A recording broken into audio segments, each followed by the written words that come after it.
Panitia Pengawas Pemilihan Panwasli Kota Lusmawe akan gencar melakukan penyebaran informasi melalui media sosial medsos. Hal ini dilakukan untuk mensiasati layanan informasi di tengah pandemi COVID-19.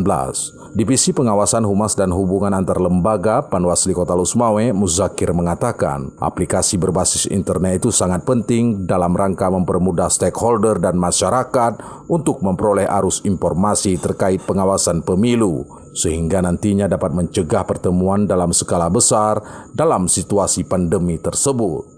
Karena kondisi sekarang kita tidak bisa berkumpul dalam kapasitas sangat besar, maka kita lebih memilih untuk melakukan penyebaran informasi melalui media. Tidak ada pertemuan secara langsung dalam skala besar. Ini cara-cara yang kita siasati dalam kondisi yang pandemi seperti sekarang ini.